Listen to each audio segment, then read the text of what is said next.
Bueno, vamos a continuar con la serie de Santiago, así que les pido si podemos abrir nuestras Biblias en Santiago capítulo 3.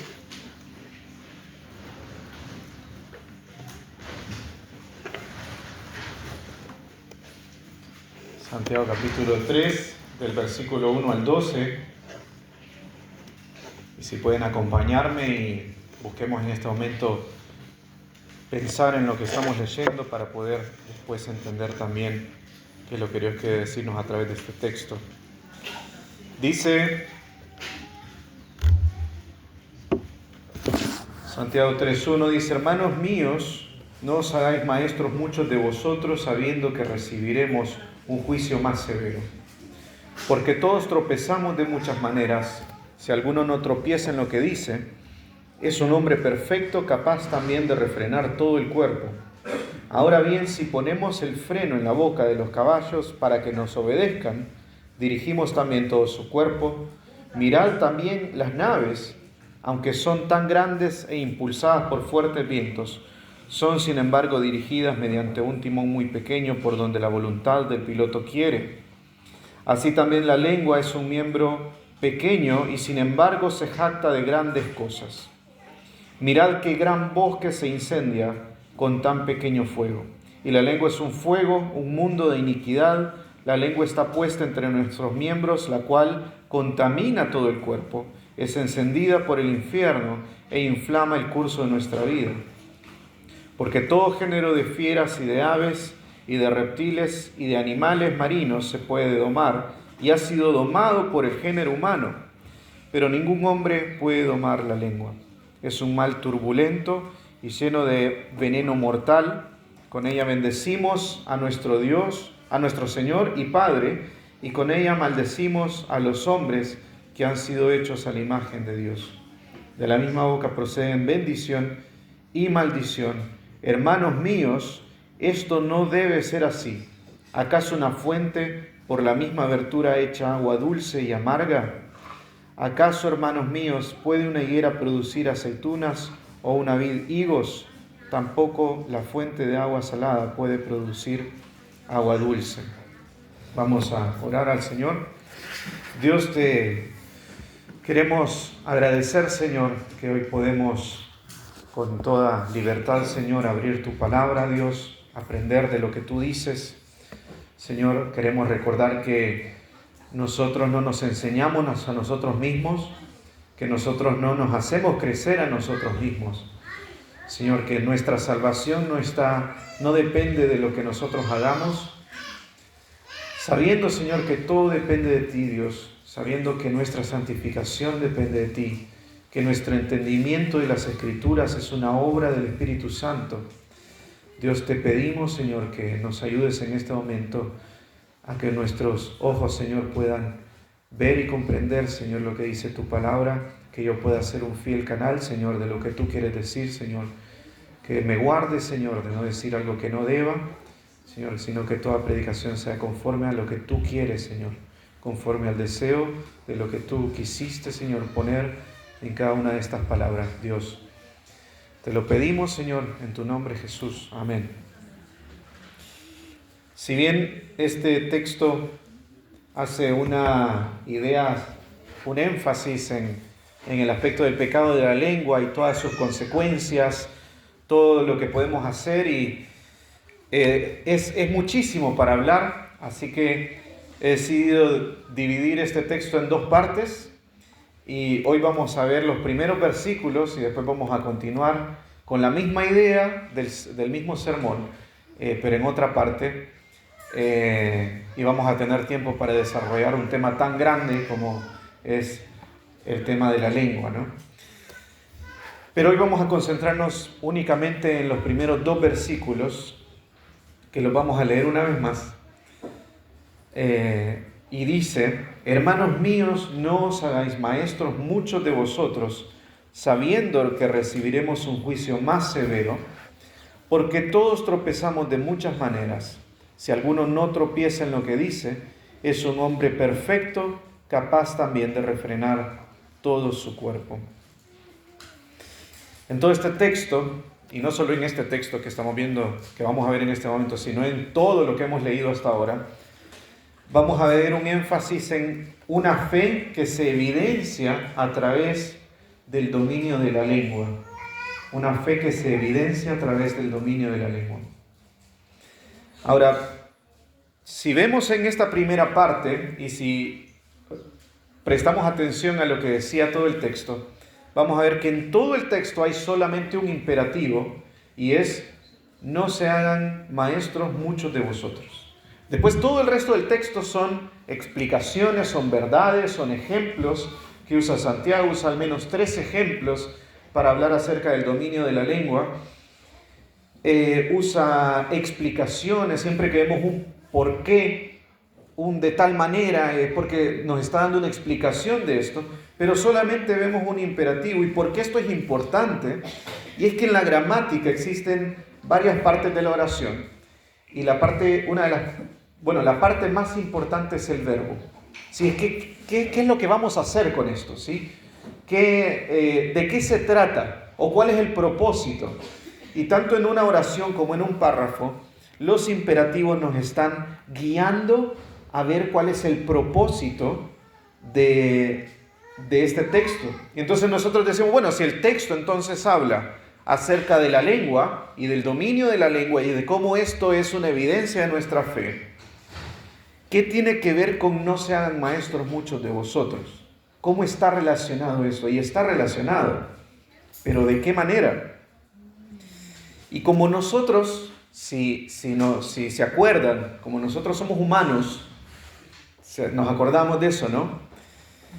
Y estamos leyendo un libro divino, sin errores, debemos respetar lo que dice y no forzar su interpretación, sino tratar de entender cómo esto, lo que leímos en el texto entero, se conecta con esta primera parte.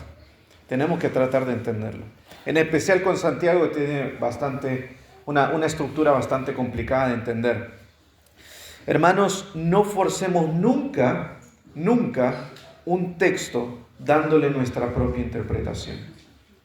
Nunca lo forcemos. Esforcémonos por someternos con todas nuestras fuerzas a lo que el texto dice, cuidando de no agregar, de no quitar o de no cambiar ni una sola palabra del texto. Pero alguno dirá, hermano, el Espíritu me guió a interpretarlo de X manera. El Espíritu me guió, y la Biblia dice que el Espíritu nos guía a nosotros a interpretar las Escrituras. Bueno, hermanos, el Espíritu Santo se somete a Cristo, se somete al Padre y respeta las Escrituras.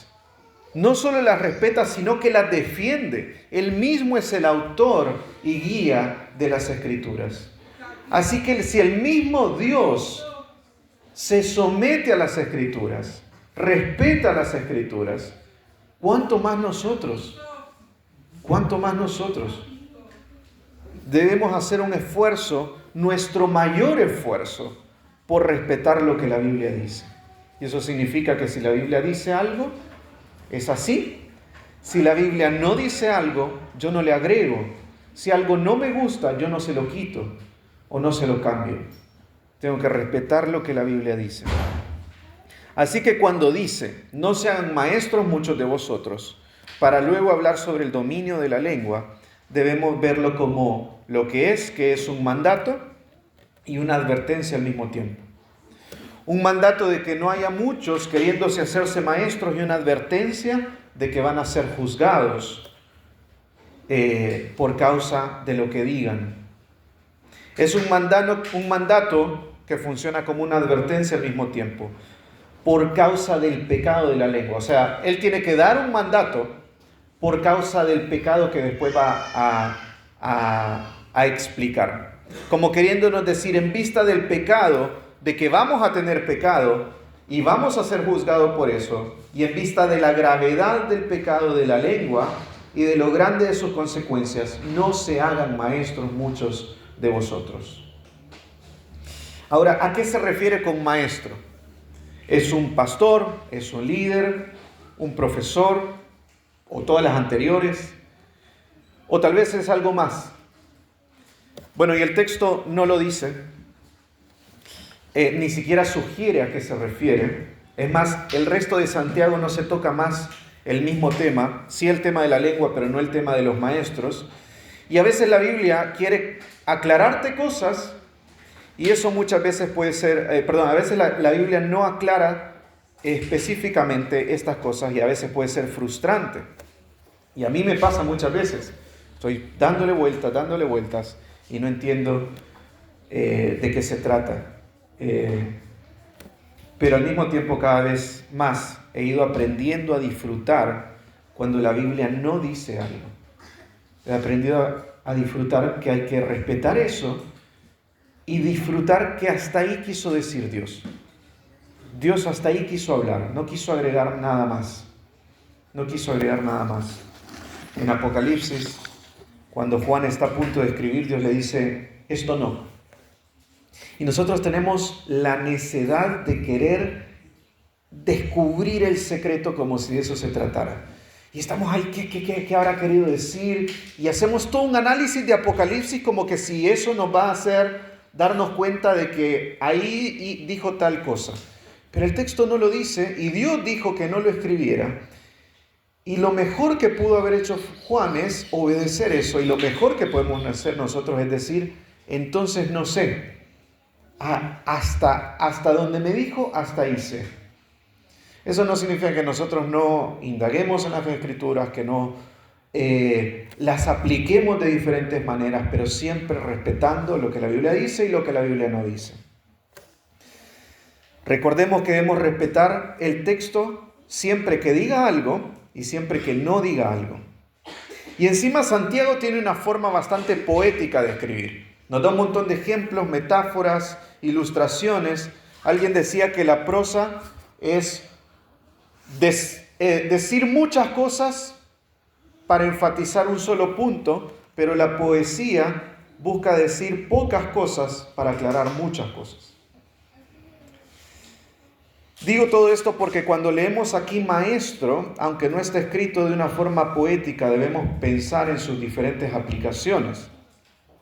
Podemos decir que maestro se refiere tal vez a todo lo que dijimos antes, es decir, a pastores, a líderes, a maestros, a simplemente una persona que quiere enseñar regularmente. Y a esto le dice, recordemos nuestro mandato, no se hagan maestros muchos de vosotros, sabiendo que recibiremos mayor condenación, mayor juicio, dice, perdón. No sean muchos líderes, no sean muchos maestros, no sean muchos guías, jefes o instructores, alguien que quiere todo el tiempo estar explicando y diciendo cómo son las cosas, alguien que tal vez piensa que de esa manera tiene autoridad. Miremos que el texto dice, no se hagan maestros. Lo que el texto no dice es que no hayan maestros, sino está negando que deban de haber maestros y bíblicamente sería contradictorio. Jesús mismo enseñó a sus discípulos que oren para que Dios traiga más obreros. Pablo le pidió a Timoteo que prepare hombres fieles para que sean futuros pastores / maestros. Lo que Santiago sí está diciendo es que no se hagan muchos maestros. Parece que estoy diciendo lo mismo, pero no.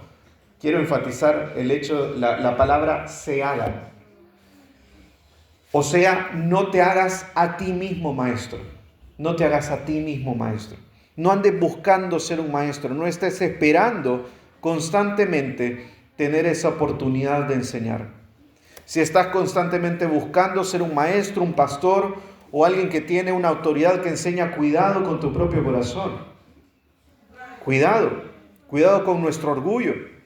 Cuidado porque si no llegamos a ese lugar que deseamos, puesto que nuestro corazón solo estaba en búsqueda de gloria o de alguna posición, luego viene resentimiento y amargura. Hay muchas personas que solo querían un lugar de autoridad y gloria y cuando se les niega, terminan siendo personas críticas, resentidas y hasta divisivas. El pastor Alejandro Pelufo menciona en una prédica que este tipo de personas claramente no están calificadas para ser pastores o maestros Y que esa reacción, cuando lo dejaron de ser, simplemente evidenció dónde estaba su corazón. Y qué bueno que no fueron pastores y maestros. Y repito, no solo se trata de pastores, tal vez no te pusieron en un lugar de liderazgo que querías, tal vez no te dejaron enseñar en un grupo pequeño, en la escuela de niños, en una clase, y te digo nuevamente, cuidado con lo que estabas buscando, cuidado con lo que estabas buscando.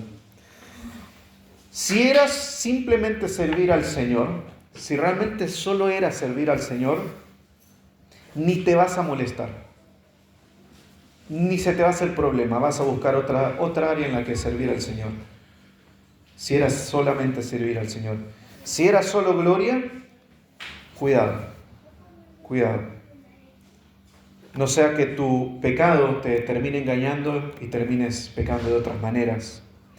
Y si era servir al Señor mezclado con una propia gloria, esto no se puede, no sirve de nada, no sirve de nada. No terminas sirviendo al Señor. No estás sirviendo al Señor realmente. Ahora bien, aclaro nuevamente que dice, no se hagan maestros muchos de vosotros, una vez más.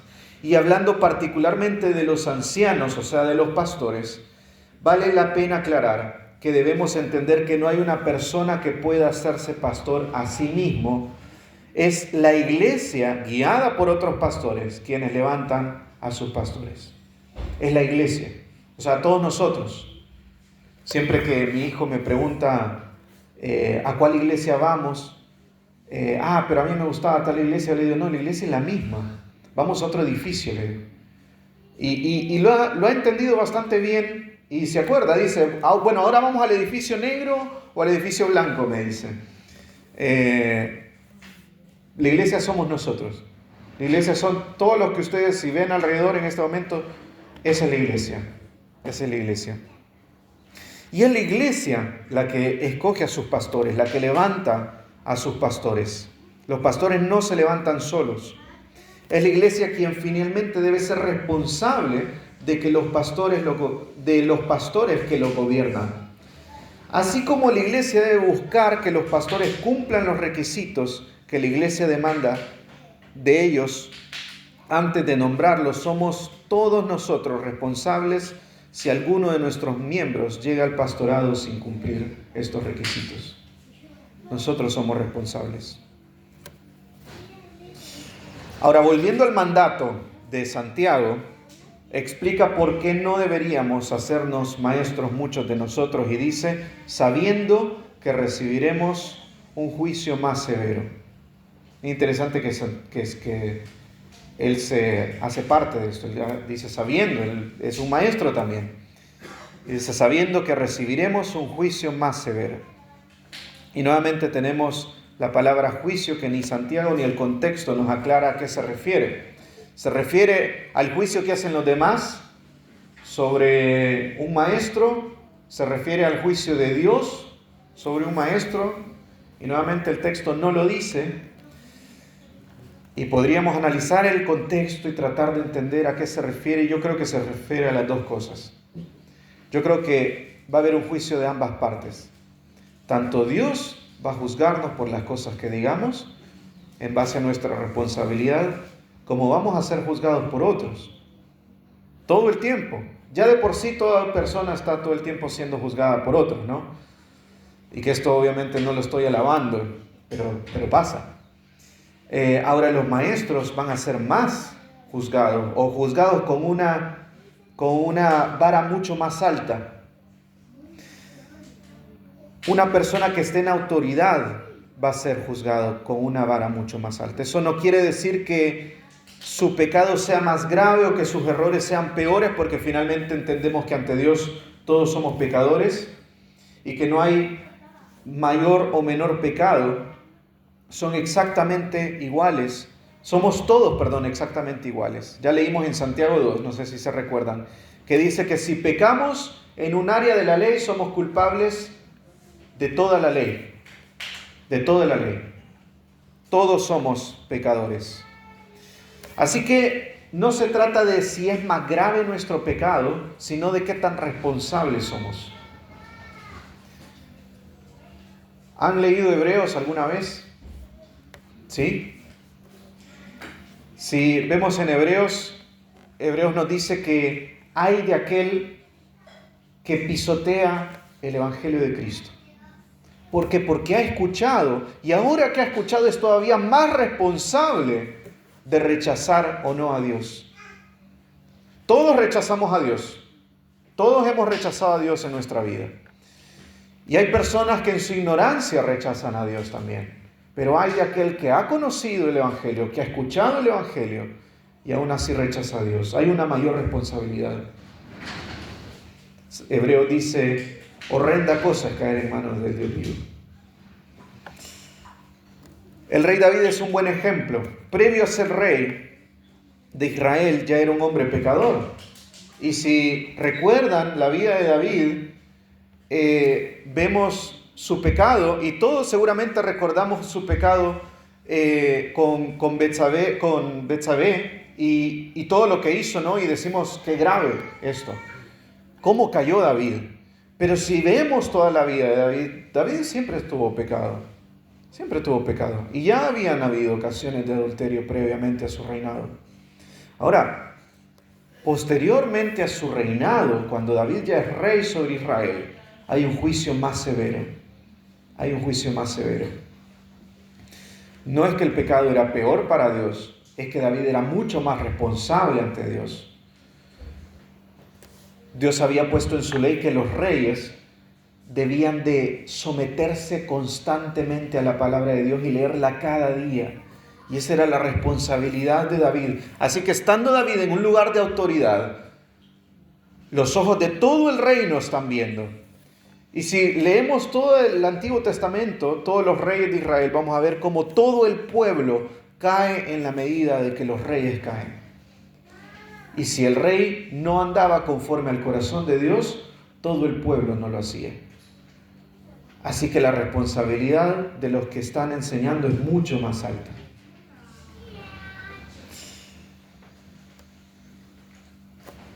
Todos vamos a ser juzgados, y dice el versículo 2, porque todos pecamos de muchas maneras. Tenemos un problema, y es que todos pecamos.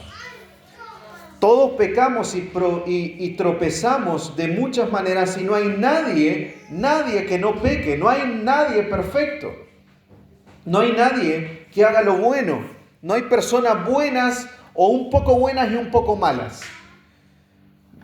Todos somos pecadores, todos hemos nacido en pecado y somos profesionales en el pecado. A veces tenemos como un concepto errado de que venimos al cristianismo y pensamos que teníamos cierta cantidad de pecados que dejamos y de repente somos buenos y simplemente nos podemos mal influenciar. Pero nosotros no somos así. Nosotros somos pecadores rescatados por Dios, que lo único que puede hacer Dios en nuestra vida es seguirnos transformando cada vez más a su imagen.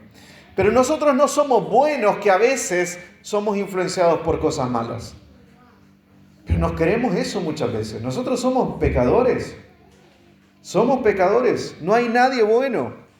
Y entonces Santiago dice, si te querés hacer maestro, cuando falles vas a ser juzgado. Y vas a fallar. Y te aseguro que vas a tropezar. Te aseguro que vas a fallar. La palabra en original para fallar o para tropezar en esta parte es pecado. Vas a pecar. Y cuando pequemos, vamos a ser juzgados. Vamos a ser juzgados. Dios es justo. Dios es justo. No hay pecados que pasan por alto a Dios. No hay ni un solo pecado que pase por alto a Dios. Dios va a juzgar todo pecado, ya sea a través de Cristo o fuera de Él. A través de Cristo hay gracia. Cristo murió por esos pecados. Fuera de Él no hay gracia. No hay misericordia. Pero sí va a haber juicio. Dios es un Dios justo y hace justicia. Y vamos a pecar. Muchos quieren enseñar, ser maestros, pastores o cualquier otro tipo de enseñanza en la iglesia. Y nos guste o no, va a ir acompañado de un mayor juicio. Los ojos van a estar más atentos a los fallos. Por esta razón, Pablo escribe en 1 de Timoteo 5:18, no admitas acusación contra un anciano, a menos que haya 2 o 3 testigos, justamente porque nuestros ojos críticos están más atentos a las autoridades. No estoy alabando nuestras críticas, lo que digo es que si buscamos un lugar de autoridad, debemos entender que eso va acompañado de una mayor responsabilidad y de un mayor juicio. No olvidemos que el texto hace un énfasis principal en el pecado de la lengua, y vamos a tener tiempo para desarrollar esto más adelante. Sin embargo, en este momento debemos ver esta conexión entre el pecado de un maestro y el pecado de la lengua. Si bien el texto dice que todos tropezamos de muchas maneras, la siguiente oración aclara: si alguno no tropieza en lo que dice, por lo tanto el énfasis en esto está principalmente no en el pecado en general del maestro, aunque también hay un juicio por eso, sino en el pecado en lo que dice, en el error en lo que dice. Los maestros van a tropezar, pero qué terrible cuando un maestro tropieza en lo que dice. Ya sea a propósito o por error, qué delicado es cuando por boca de un maestro, de un líder, de un pastor o de incluso alguien que quiso tomar ese lugar de instructor o guía, tropieza en lo que dice y hay graves consecuencias. Toda mala enseñanza, toda doctrina a medias o distorsionada, aun si es una doctrina secundaria, puede provocar un daño grande en la iglesia. Debemos cuidar que toda enseñanza, incluso doctrinas secundarias, no termine dañando a las doctrinas primarias. Pero no solamente hablamos de doctrina, sino de toda enseñanza. En la iglesia debe de ser fiel a las Escrituras. En el púlpito y en cualquier lugar de enseñanza, la iglesia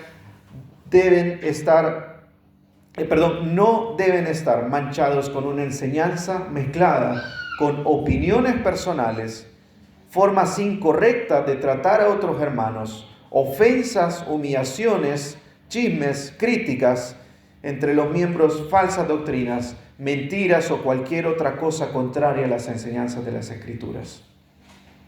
Si estás teniendo un lugar de enseñanza, ten mucho cuidado de lo que hablas. Es mejor que no enseñes a que enseñes incorrectamente. Recuerda que todos vamos a ser juzgados. Así como lo que decimos puede traer grandes daños y aún no nos hemos metido en todo lo que Santiago va a hablar acerca de lo que puede provocar el pecado de la lengua, también la lengua puede ser una herramienta, una buena herramienta que nace de un corazón que tiene una fe verdadera. Dice, si alguno no tropieza en lo que dice, es un hombre perfecto, capaz también de refrenar todo su cuerpo. Como hemos visto antes, el hombre perfecto de acá no se refiere a una persona que no tiene errores, una persona que no peca, no se refiere sino a una persona que es completa, que no le falta nada, dice en el capítulo 1, una persona madura, podríamos decir. Si hacemos memoria, el mensaje principal de Santiago en toda la carta es la de probar la fe, la de una fe probada, una fe que ha sido estudiada o escudriñada, analizada, de manera que entendemos si es una fe verdadera o no. Y dice en el capítulo 1, la prueba de vuestra fe. Y si recordamos, y como a veces tomamos mucho, estas prédicas se tardan mucho tiempo, ¿no? Hace un mes, hace 2 meses.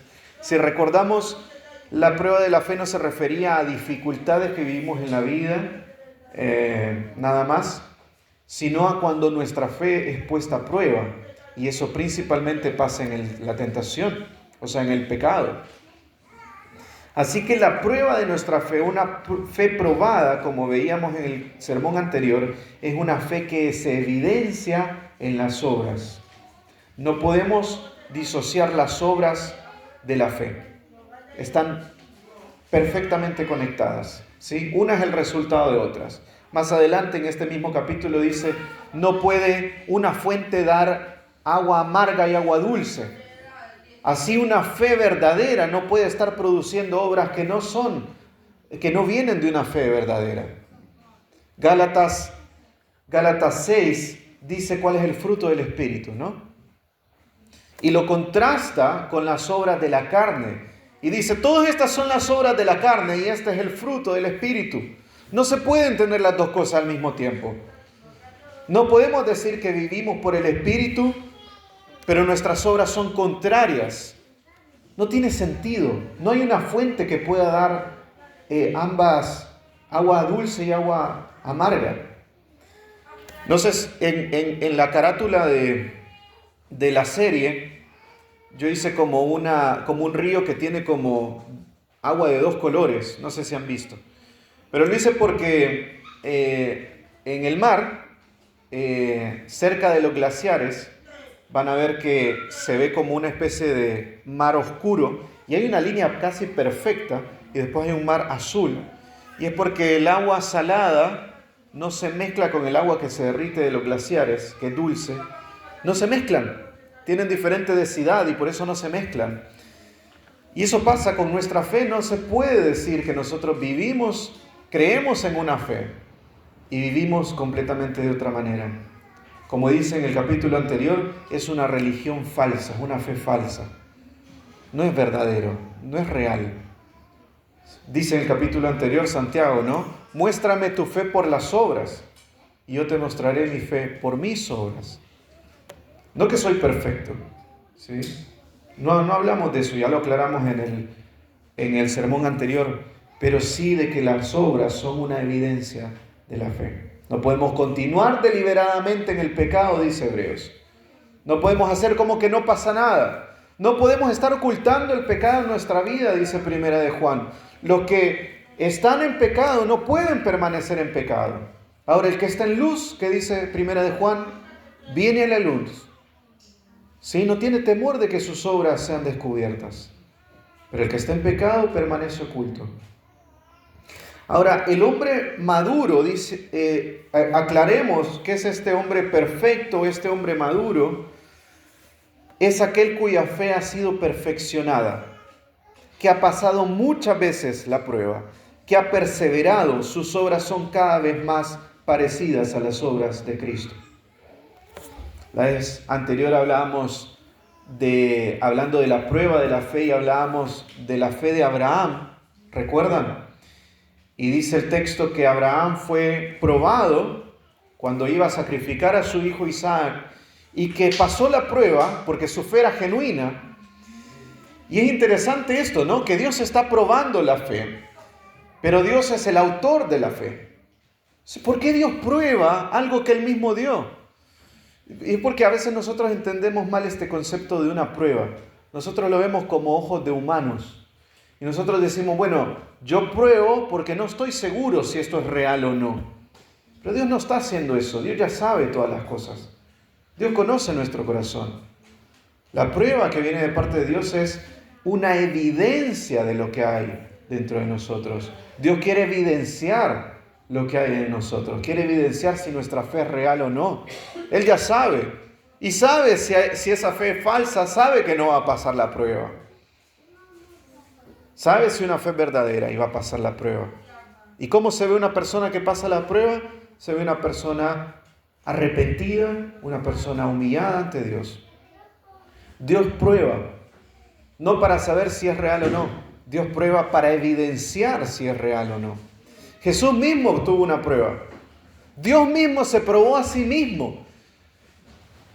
Jesús pasó 40 días en el desierto, fue tentado por Satanás, hizo milagros, probó todo lo que decía el Antiguo Testamento acerca de él, afirmó cada profecía que hablaba acerca de Jesús. Jesús es una prueba viviente. Jesús pasó todas las pruebas, fue obediente hasta la muerte. Dios mismo se probó diciendo, miren, yo no quiero quedarme con que yo lo sé y ya está, me creen o no. No, yo les voy a demostrar quién soy yo. Yo les voy a demostrar lo que yo hago. Y yo también les voy a demostrar quiénes somos ustedes, quiénes somos nosotros. y vamos a ser probados. Y se va a poner a prueba si nuestra fe es verdadera o no. Una persona madura es una persona que ha pasado la prueba. Y una prueba, no lo vean como una ocasión donde me vi tentado, sino hablo del día a día, de todos los días, de la vida misma como cristianos. Somos probados todo el tiempo, todo el tiempo. Lo que esto nos lleva, esta prueba constante de nuestra fe, que Dios va haciendo en nosotros hasta llevarnos a una persona madura, nos debe llevar a una conclusión, y es que vamos a crecer constantemente en nuestra vida. Si somos cristianos, por supuesto. Ahora, hermanos, les hago una pregunta. Levanten la mano todos aquellos que son iguales a Cristo.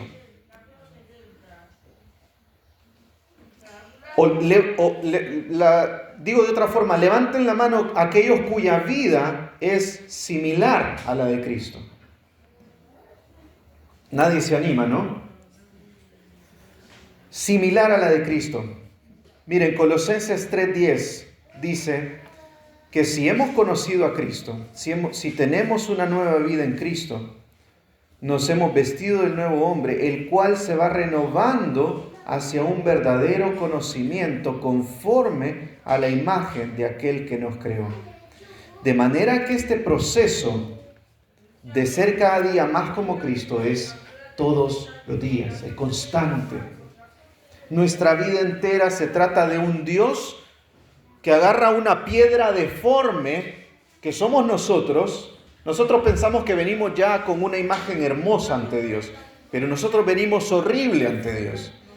Y venimos como esa piedra deforme, sin sentido, completamente contraria a Dios. Y Dios va a empezar a esculpir. ¿Sí? No estamos hablando de justificación. No estamos hablando de que Dios no va a hacernos buenos para aceptarnos. Él ya nos ha aceptado en Cristo. Lo que estamos hablando es de la santificación.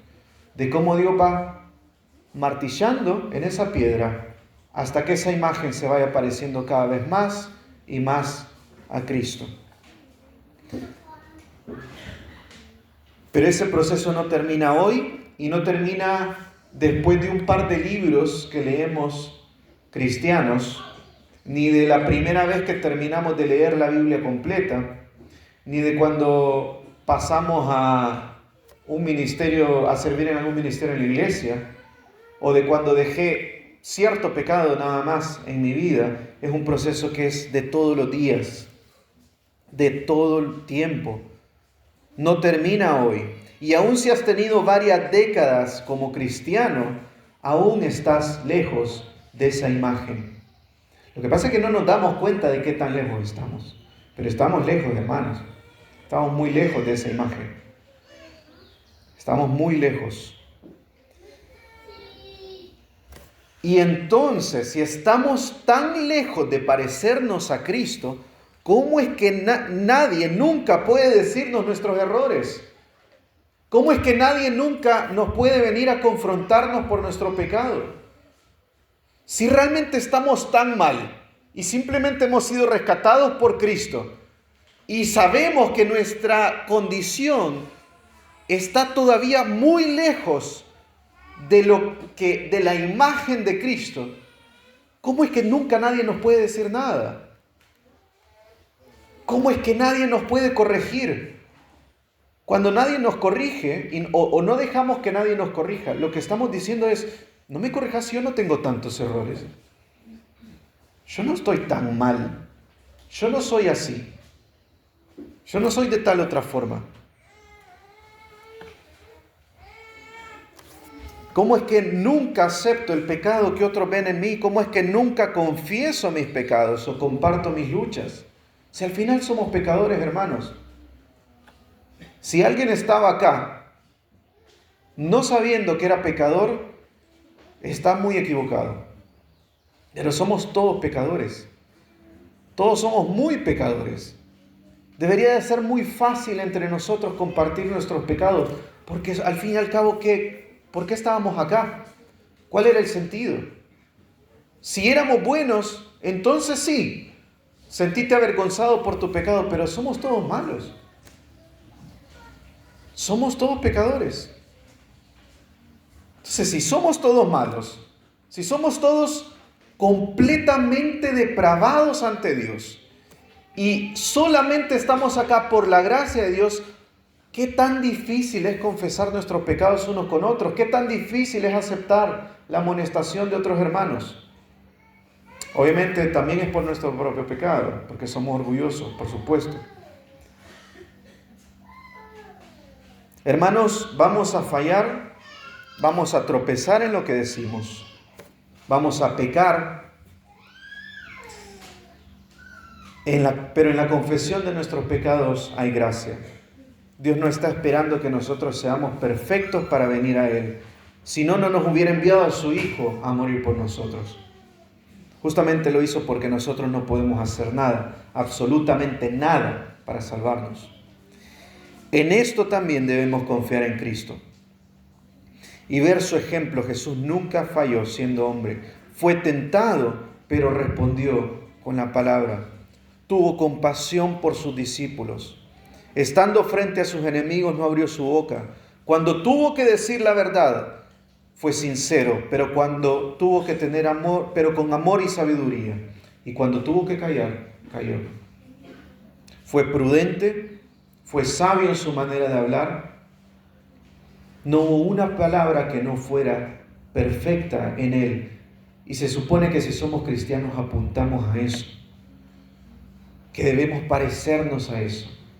Hace un tiempo yo siempre crecí en una familia cristiana y tenía por costumbre orar antes de comer.